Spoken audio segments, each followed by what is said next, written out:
My steady friend. Throughout my adult life, running has been a steady friend I can lean on when I'm having a rough day or feeling down.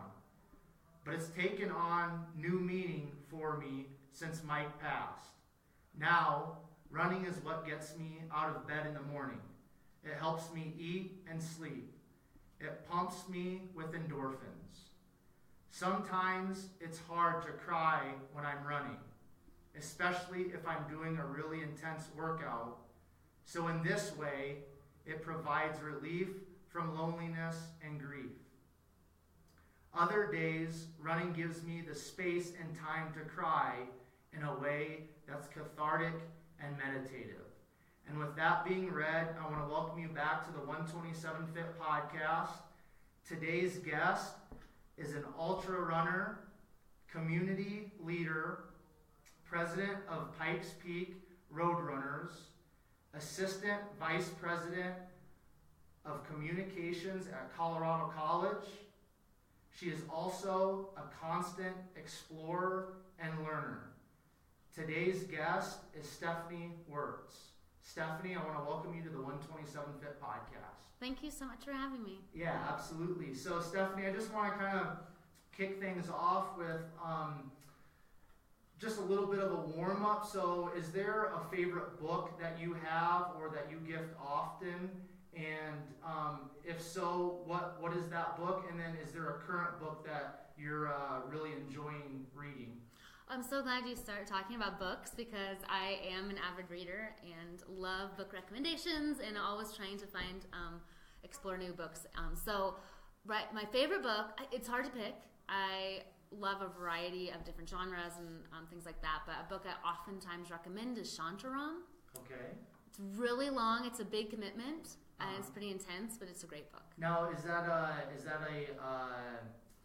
fiction, nonfiction? I mean, it's allegedly a memoir, okay. But I think there's been some controversy around exactly how much is truth, but it's great to read. Okay, it's a great read. Now when you say it's like a big read, like how many pages are I don't know, it's like maybe like 800 pages. Oh, wow. Seems long. I did read it like on my Kindle, and so I didn't realize till later how big the book actually was. Okay, cool. And so is that like that's your all-time favorite book then? I mean, it's one of my very favorite books. Okay, cool. Now is there a book that you're currently reading that you're really enjoying? I am actually. I'm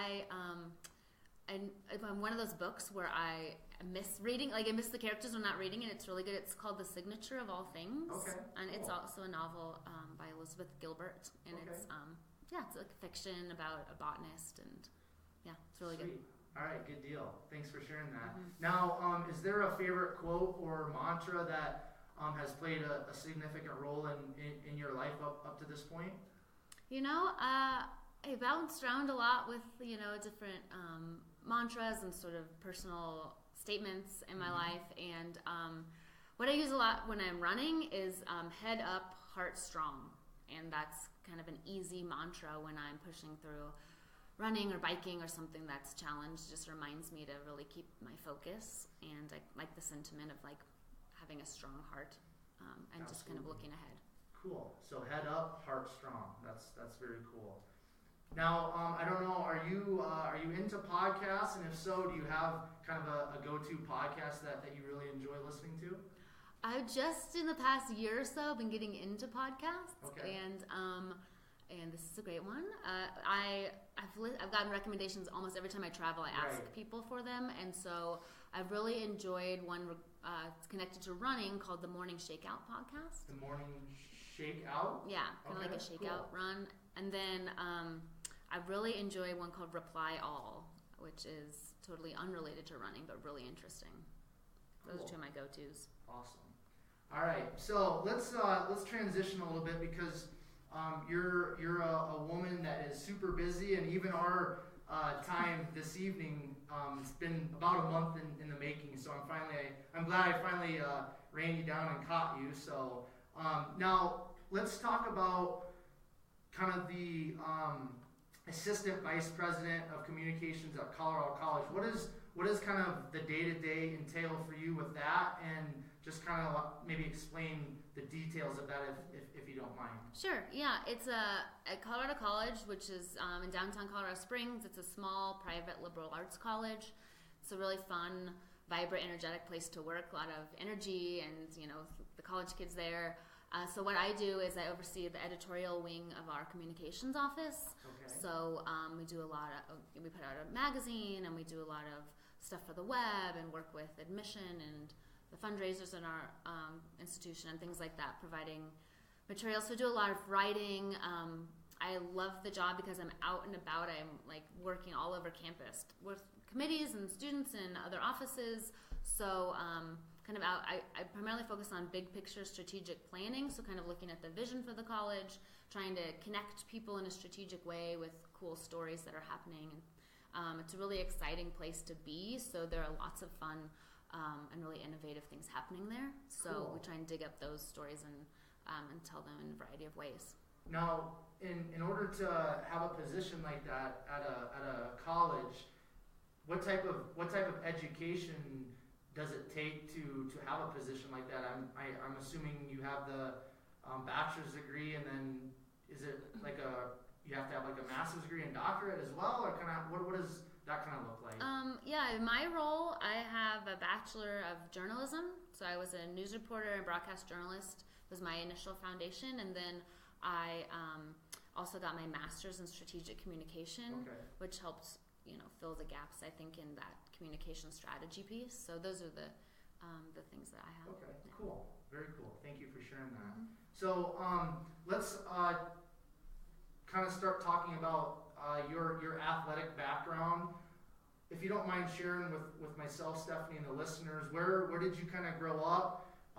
And in that childhood, did you play sports? And then at what point did the love of running or the enjoyment of running kind of come into your life and on the scene?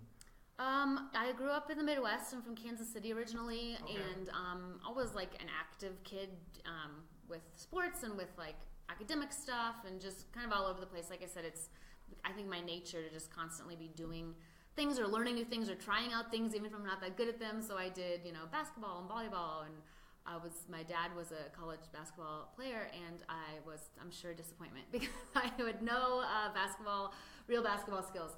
But and then I did some track, and then when I got into high school, I did like dancing and cheerleading and that kind of stuff, and it limited what sports you could do, but I could always do track. Right. So that kind of shifted me into experimenting with track, and ended up doing like the 300-meter hurdles and the 4x4 relay and stuff like that. And I thought like running 2 miles was super long Right. that time. And and my older sister at the time had started running, like she did cross country and started doing marathons. And I was thinking, well, if Holly, my sister, can do a marathon, I think I could probably do a marathon. And so in college, I went to University of Missouri for my journalism degree, and they have some cool trails, and I just started, nothing like we have here, but getting into running and seeing how far I could go. And I remember the first time I ran out 5 miles, and I was like, okay, I have to do 10 miles now. And that was like really in my mind, like, oh my gosh, this is the longest I've ever run. Right. And I think it just became, like I said, it really, connected me. I love being outdoors, Absolutely. an excuse to be outside. And then from there, I got my first job. I was a news reporter. Mm-hmm. It was super stressful. I had limited time to myself. But I did have a boss at the time who was this old like Navy guy, and he was a runner, and Okay. he was really supportive and got it that I needed to get in my run for the day. And I think Cool. that's really, I started training for my first marathon at that time, and it just took off from there. Okay, so the long distance running kind of came on the scene for you when you were in college then, right? Yeah, started tiptoeing into the long distance running. Okay, Yeah. cool. Mhm. Now you said you're from Kansas City originally. I'm assuming then, if you're a football fan, are you a Kansas City Chiefs fan, or? I would say I grew up with the Chiefs. Okay, I'm so okay. not the best person to be connected to professional sports, but That's cool. yeah. I just had to ask because the Chiefs, because I'm originally from Iowa, so the good old Midwest, and you usually have options of the Chiefs, the Bears, the Vikings, and it's kind of pretty limited in the Midwest since in Iowa you don't really have anything. So yeah, growing up, the Chiefs and the Royals were always really bad. Yeah. And then I move away, and like they both Yep. end up being these really good teams. Right. So. Yeah. That's kind of how life goes sometimes, right? Yeah. So, how old were you then when you ran your first marathon? Was that during your time? I think you mentioned maybe in college, or was that post college? It was right after I got my first job. So right after college, I was Okay. 22, and I ran my hometown marathon, which is Okay. the Olathe Marathon. Garmin, which Okay. does like the watches and stuff, their world headquarters in Olathe, Kansas, which Okay. is where I grew up, which is random. But so yeah, I did that marathon that they sponsored it. And Now for me, I've dabbled in a lot of different athletics and done a lot of different fitness things. I consider myself a fitness junkie. And this last summer, I ran my first half marathon, and it was the most boring thing I've ever done in my life. Now it wasn't. Granted, it was back in Iowa, and it was just like in this big loop around a lake. It wasn't like out in beautiful Colorado on a trail. Mhm. I think I'd definitely prefer a trail half marathon or a trail run over just the pavement or whatever. But it was super boring. But what for you when you transitioned into that first marathon was it a little intimidating? And if so, did you kind of just have to kind of work through yourself mentally to run 26.2 miles, or was it just kind of like, hey, this is just kind of the next step in my running, and I'm just going to go for it? What was kind of your mindset in that initial dive into the marathon world? Yeah, it is a weird time when you are doing that for the first time. You have no clue like if your body can do it and how it's going to go, because you never actually do that in the training. But I think I just wanted to do it. I wanted to do a marathon, and I knew I had done a lot of running leading up to it, but it was really like testing my physical limits and mental limits, really. That, like you said, it's boring.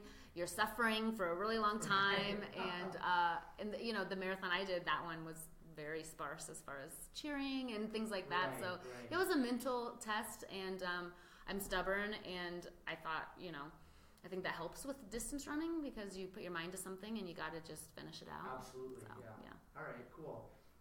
So let's talk about just something in your life that maybe something that's been super difficult, or maybe a challenge that you've had to overcome. And I kind of want to lead back to the introduction reading that I had, which was something that you wrote in the past called My Steady Friend, and in there you refer to Mike. And if you don't mind sharing with myself and the listeners, Stephanie, who Mike was, and just kind of some of what happened with him, and just kind of how you had to work through that difficult situation time in your life, mentally and physically, and just to tie it all back into running, because that is a huge part of your life.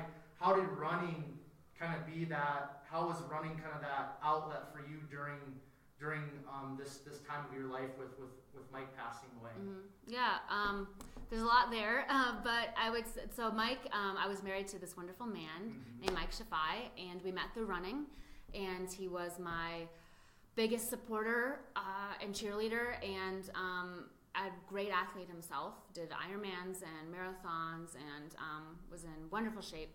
And back in 2017, he passed away suddenly in his sleep from cardiac arrest. And that was a life-changing moment. The fact that you can go to sleep living this wonderful, perfect life and wake up the next day and have like your worst nightmare have happened. And that's what happened to me. It was like, and you think back now, I'm in such a different place now than I was in 2017. And I don't know how. It's one of those things you don't realize how you're going to do it, and you go minute by minute in that kind of a like traumatic loss situation. And I look at it now, and I feel like if you think of your worst nightmare, and then it actually happens, and you are still alive, and the world's still turning, and the sun's still coming up every day, and it almost gives you this sense of freedom that at this point I can handle anything. And that's a gift that that Mike gave to me, and I would never have picked this that this would happen, but you don't get to pick. And running got me through. One of the things, like, we shared a lot through running. He was a prolific runner, and but I had to remind myself I was a runner before I ever met him, and I'll be a runner after he is gone, and that was a steady thing for me to be able to go back to that, to know I can do this alone, I can do this by myself, and also not by myself, because what he really created for me was this web of community that I started getting involved with Pikes Peak Roadrunners years ago when I first moved here, and that's how we met initially. And it's been, wonderful people that are in my life now that would never have been otherwise. And there were people from the running community that showed up during this time when I was in a very, very dark place that, I didn't know what to ask for, and people just showed up. And I meet with a running group Tuesdays and Thursdays, a group that Mike started back in, the early 2000s, to meet every Tuesday and Thursday, and we're keeping that group growing. It's called the Sunrise Striders. And so when I was really having a hard time, I'm just going to get up and go, because I know there'll be someone there, there'll be friends there that will just I will see. And even the week after he passed away, I was like, I just have to go do that. So yeah, I think grief is different for everyone. For a while I was thinking, no one can ever understand what this is like, to have, this happen to someone, it's not like I'm 85 years old and lose my spouse, but, I'm 35 and what, how did this happen to me? And, but everyone's going through really hard stuff. And I got, people were willing to open up about those things, and a lot of us connect in those ways. Like running and endurance sports can be really addictive and meditative at the same time, but there's something there that people had gone through some other really hard things, and that's how they came to running. And I think some of those people are the ones who showed up and asked me, do you want to go for a run? Do you want to go for a walk? Do you want to get a coffee? Do you, just being there, and they got it, that sometimes it's just all you need. Right. Now, during this time of grief and difficulty and things of that nature, for your mindset, I know you kind of mentioned it in the beginning when you started to kind of unfold and unpack, some things, just kind of like that one step at a time, one day at a time. Was that really, for the immediacy after Mike's passing, was that really just kind of the focus, hey, I just got to take one step at a time. I just got to take it one day at a time. I got to make it through today, and then we'll take on tomorrow. Was that really a big focus mentally for you during that time? It really was, because every day I would wake back up, or in the middle of the night I would wake back up and be like, oh no, this is my life. This is my life now. And, I think as an endurance runner, I know I can endure a lot of suffering if I know how long it's going to be. I can go if it's going to take me 100 miles. Exactly. I can go if it's going to take me 24 hours or whatever it is, but when it's going to end. And I think in this kind of deep traumatic grieving, you don't know when it's going to end. And that was, for me, just almost overwhelming, because I felt like I'm a strong person, I'm a resilient person, but this is really freaking hard. I've done lots of hard things in my life, and this is you don't have control over it. And so you have to just really be that focus, small little things. And I also kept a gratitude journal, always for years and years, since college. I read an article, find 3 things a day that you're grateful for, and there are statistics that it changes the way your brain works, and these things that, and so there were some days there immediately that, and every night before I go to bed, I write my things. Awesome. And there were days when I was I don't know, I feel like I can't write things right now. And that was a couple of days that were really hard, and then I just looked for those things, the little bits of joy, because there were so many people coming into my life that were just giving and giving and giving, and I had nothing to give. I was just taking, little things, my dog snuggling me, or someone showing up with the coffee, or not breaking into tears, or just finding the little things that brought me joy. And I really think that's always been important to me.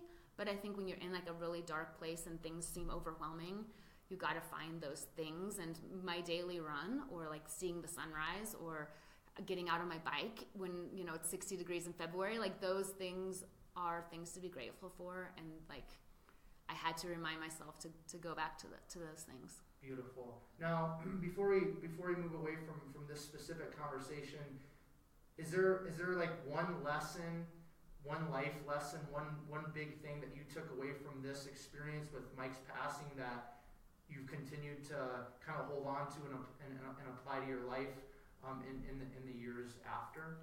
I mean, I think one of the things that I learned from Mike is, the only thing you control is your attitude, and I think that translated to me in, I have this, mindset that I can be a positive and optimistic person, and I would encourage anyone to look for the things that bring you joy, find those things, follow those things, and those people, whatever it is, and that's, I think, what really helped me come out of it with an optimistic and an outlook on life. Okay, we don't know how much time we have. Exactly. And let's make the most of every single moment. And that was something Mike and I tried to do. And I feel like that's my natural tendency as a person. But it gives it a whole new meaning when someone is gone from your life and you had no idea that was coming. All right, very cool. Well, I appreciate you sharing and touching on that aspect of your life and that experience, because I know, like you said perfectly a few minutes ago, all of us have different struggles, and those struggles look differently to different people in different situations, different seasons of life, but I know that there's definitely going to be some people out there that are going to be able to relate to you on some level, and that'll positively impact them. So thank you, Stephanie, for sharing that and being open to share that with the listeners and myself. So, yeah, thank you.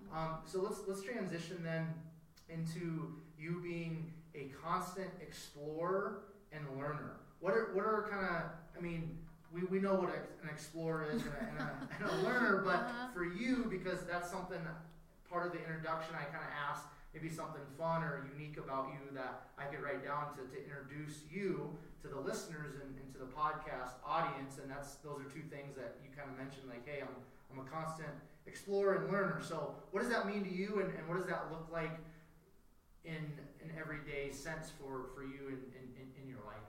I think it comes back to always wanting to grow as a person, and while running is a really big part of my life, it's not the only thing that defines me, and I think that's part of my, I have taken painting classes, tried to learn how to paint or learn a new language or explore a new event. I got into Xterra triathlon this past year, just trying new things and new experiences. I think I have a passion for travel, and I mean, not necessarily international travel, yes, but also travel in the wonderful state of Colorado, and exploring the nooks and crannies of Pikes Peak, and exploring things through food or through books, or and I just think my mindset is to kind of absorb as much as I can. It goes back to the whole let's make the most of who we are and the time we have, and so that's I think part of my my being as a person. Now, for the explorer part here in Colorado, is there a specific area of the state or somewhere where you've kind of just gone off exploring and trying to check out that you really enjoy maybe going back to, or is there a certain part of the state that you constantly find yourself kind of going back to and hanging out, running, biking, what have you? One of my favorite places on the planet is Crested Butte. I love mountain biking and trail running together, and it's one of the most magical places, I think, to go and be outside and exploring a bike. So I love that. I mean, I live in the hills of Manitou Springs, and I think it's an amazing place to go explore. We're really fortunate that that's right here. So those are probably two of my favorite places. But I've never been to Lake City or Durango or Silverton, and some of those places. I know there's some great ultra races in those parts of the state, so I'd love to get out and explore lots more of Colorado. Cool. Yeah. I mean, I moved here less than 2 years ago, and I've traveled out here a lot, when I was growing up, because of family and things like that. But I was talking to an ultra runner last week in Boulder, and he lives in Estes Park, and I told him kind of during our conversation on the podcast, like, it's a whole different thing once you actually move to this state and you live here for a time than just like traveling here and going back to wherever your home state is or your home community. Like, there's something absolutely magical about the mountains and this state and the people. I mean, I can't really explain it, and I'm sure you're probably the same way, and all of my guests live currently in Colorado, and I think probably everybody would agree that you have to actually live here and put kind of boots on the ground and put your roots down, and then you'll kind of start to understand I just kind of call it the magic of Colorado. Mm-hmm. Would you agree with that? Absolutely, and I think it draws certain kinds of people. I think that's part of it, you know, like certain kinds of people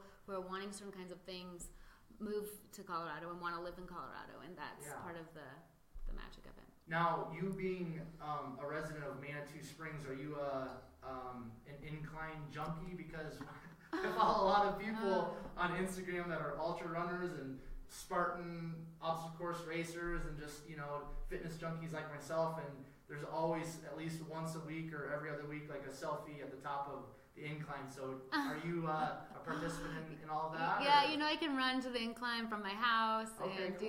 do that as a ride. I don't do it super often because I don't love like the crowds. There are so many trails we can do that I don't see a single person. Right. So, but every so often, like I every couple months I like to do it. I like to do it more in the summer, and like I have some friends who will do it like in the winter, like 5 a.m.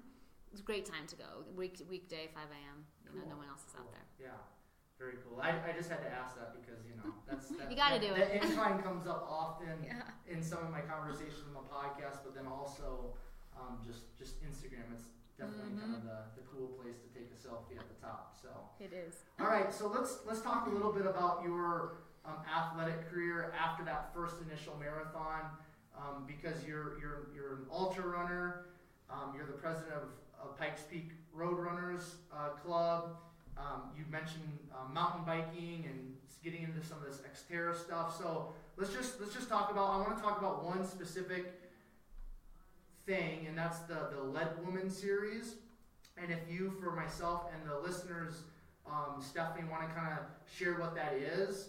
And then as I was doing a little research on you and digging on the internet, I found out that you actually have the record for this Lead Woman series. And I asked you before we started the podcast if you still had the record, and you said you did. So if you want to just explain to us what the Lead Woman series is, and just kind of break that down for us, that would be really cool. Sure. Yeah, it's a trail running series in Leadville. So Leadville's at like a little mountain town. It's like at 10,000 feet, as I call the 2 Mile High City.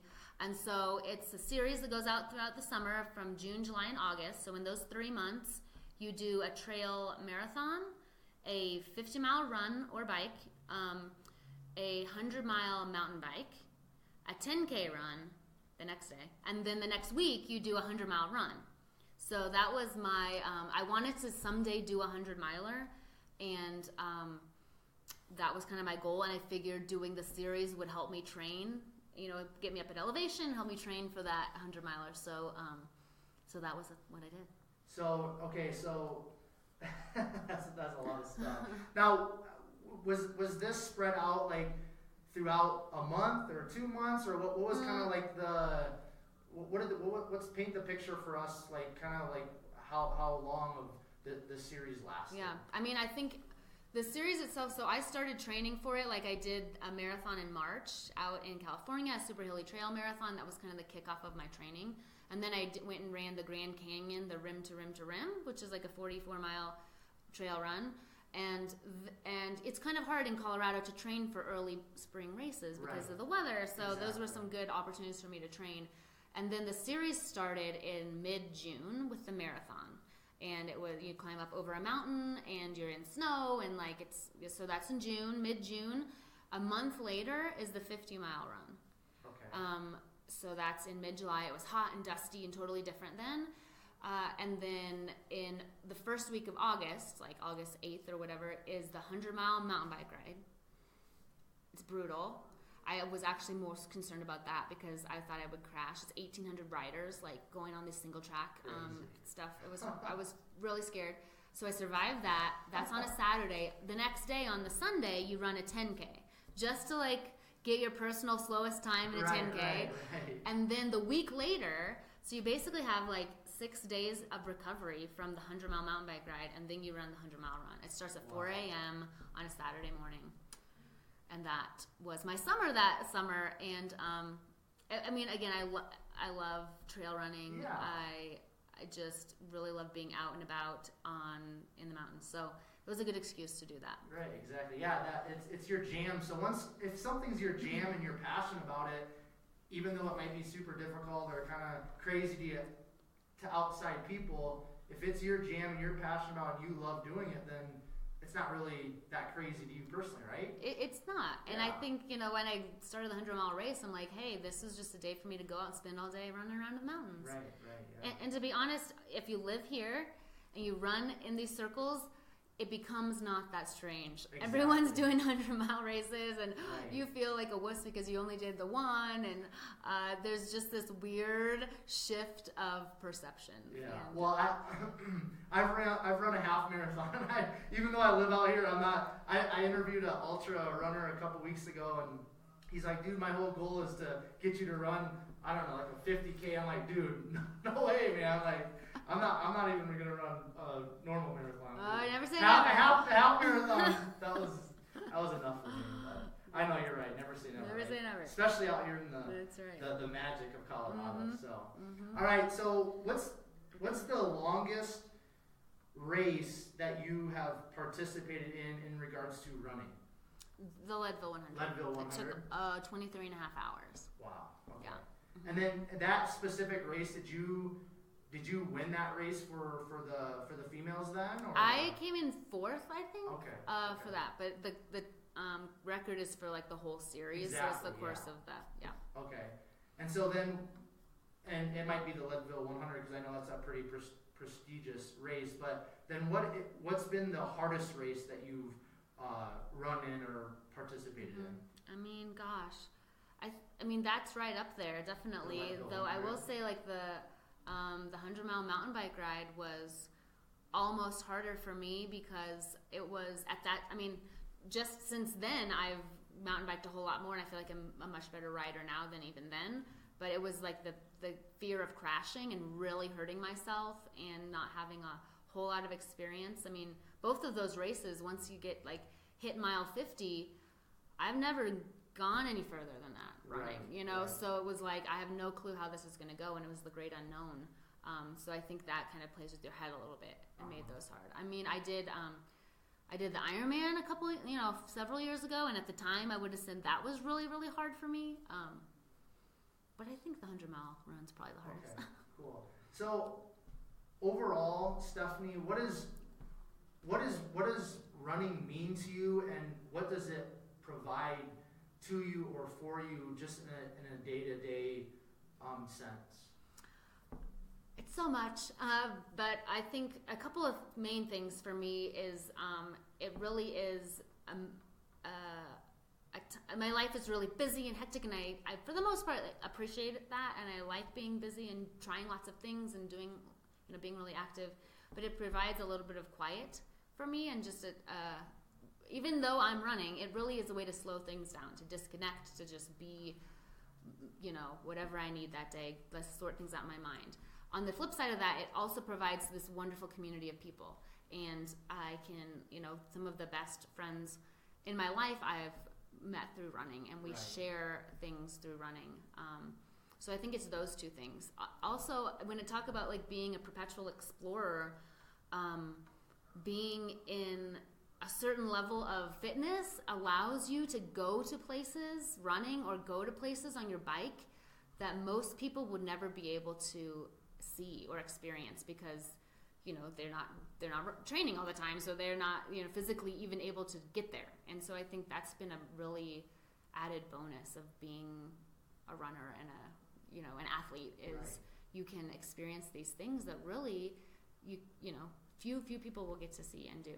Cool. Now, when it comes to the actual training in regards to any event, and obviously I understand, I think most of the listeners For this specific podcast, I'll understand it will depend, well, am I running a 100-mile race? Am I running, just a 26.2 mile run? Am I doing a biking event? So with all of that context, understanding like, hey, for different events, different types of athletic events, endurance, different distances, there's going to be probably some different training cycles. I think most of us are going to understand that. But just generally speaking, what type of mileage are you putting in per week? And then after that, if you don't mind sharing a little bit, what is kind of your day-to-day eating / nutrition look like to fuel you and to prepare your body and your mind for these races? That's a good question. I mean, first, I never say just 26.2 because 26.2 is always really hard. Right. But, I've kind of, over the years, it's been different. When I was training for Leadville, I was having to balance the biking and the running. So just doing a lot of endurance on both. So I'd say my running mileage was maybe like 50 miles a week. And for someone who's like working full time and volunteering and, having like social life, it's hard to run more than that. So it was around 50 miles a week and then also biking. And then like last year, I was really focused on the road marathon. So trying to like fast road marathon. And I ramped up to like 80 miles a week, which was exhausting and it was hard. And I think it was my limit because I had an injury last year, which I never I trained for Leadville and never got injured. So, so I think there was a lot of stress going on in my life in 2017 and started 2018. That might have had something to do with it. But I think it was, you got to test it out because, the elite marathoners are doing 100 miles a week, 110 miles a week. Yeah. They're also probably taking naps and getting massage, doing all those things every day that normal people don't get to do. So, it ebbs and flows. Right now I'm training for the Boston Marathon in April. And I'm trying to keep my mileage about 50 miles a week. And then I've got a 200-mile gravel race that I'm doing on the bike. So I'm trying to also get that up to like 6 or 7 hours a week on the bike. Okay, so that's kind of how it is now. Nutrition-wise, I try to be a responsible eater. That's a problem, I think, with an endurance athlete. You feel like you can eat whatever you want because you can. But I've read lots of things and talked to lots of people. Everyone's always talking about nutrition. I think different things for different people. Exactly. I try and really focus on like plant-based eating. I eat try and eat lots of like vegetables and fruits and whole grains. Like that's my big thing. I'm not the best cook. I have people in my life who cook for me, which is wonderful. Yeah, that's great. And cook amazing food. That's hugely when my boyfriend makes sourdough bread and from scratch, and it's I'll eat carbs all day long. Yeah. I just don't. So I've explored. I took like some vegan cooking classes with some friends of mine. One of my friends who's an athlete that's vegan, so I tried that just to learn some new things. And so I think variety is part of like my mindset. Just eat a variety of whole foods. But I try, experiment. I think most of us have that are kind of in the fitness realm because there's so much stuff out there. And I think just what you're sharing about the nutrition, it just plays into your personality of kind of being the explorer and just trying different things. So it makes sense. Yeah. That's cool. I think it's hard to not eat the pizza when you have a hard ride and you just want a pizza. Pizza's amazing. Yeah. That's good stuff. So cool. So you've mentioned, and I've mentioned once or twice along with you, just kind of like your schedule and the busyness, and you've got so much going on. And a lot of people talk about within fitness kind of balance, and then you start talking about entrepreneurs, and they're like, hey, there's really, if you want to be an elite athlete or an elite entrepreneur, there is no such thing as balance. So as we kind of wrap things up here, Stephanie, how do you kind of balance all of the different things that you have going on in your life? How do you work through that day to day, and then just kind of like mentally? I think there has to be balance. For me, I'm so involved in volunteerism to a certain extent, and with Pikes Peak Roadrunners, and it's a totally volunteer-run organization. People show up out in the cold, all these races, just to support one another. So I think reminding myself what can I do to give back helps me to find that balance of not focusing on training. I think I've learned things the hard way with overdoing training, and I think that idea of exploring new things and not letting yourself be stuck in pigeonholed into one aspect of your personality. I think being curious and being interested in people and things that you've never tried before, that helps me find balance as well. I could probably do better about the resting, just being like settling down time, and I'm working on that. But I think it's just that, being aware of how you can make a contribution and letting that kind of also be part of your priorities. Cool. All right, so we're kind of on a time crunch here, so we're just going to wrap up really quick. I just want it. Is there something that you would like to leave the listeners and myself kind of today, just to kind of wrap things up? Maybe a life lesson or just something that's kind of burning within your heart and your spirit today. Is there anything that you kind of want to share just to kind of leave us with today, Stephanie? I mean, I think it's just going back to like find what brings you joy. I think that's kind of a catchphrase right now, but that's been like my mindset for a long time. Embrace every opportunity and continue to explore near and far. I mean, I don't think exploring has to be travel the globe all the time. It can just be like find something new and dive into it. So that would be what I would say. Very cool. All right, Stephanie, I just want to thank you for your time today, and I'm glad we finally were able to work this out just for you to be able to come on to the podcast and just share a little snippet of your story and your life up to this point. So thank you very much for your time. Thanks for the opportunity. Yeah, absolutely. So listeners, thank you so much for tuning in. And if you want to reach out to me, Instagram is @127fitness, Facebook is @QuentinVars, and also the Facebook page is @127fitness. Website is just blogs, some writings, 127fitness.com. And if you would like to reach out to me, if you would like to be a guest, or if you have somebody that you think might be an awesome guest for the 127fit podcast, you can email me at 127fit@gmail.com. And per usual, I will leave you with Proverbs 24:10, which states, "If you faint in the day of adversity, your strength is small." This time, until next time, I will catch you guys later.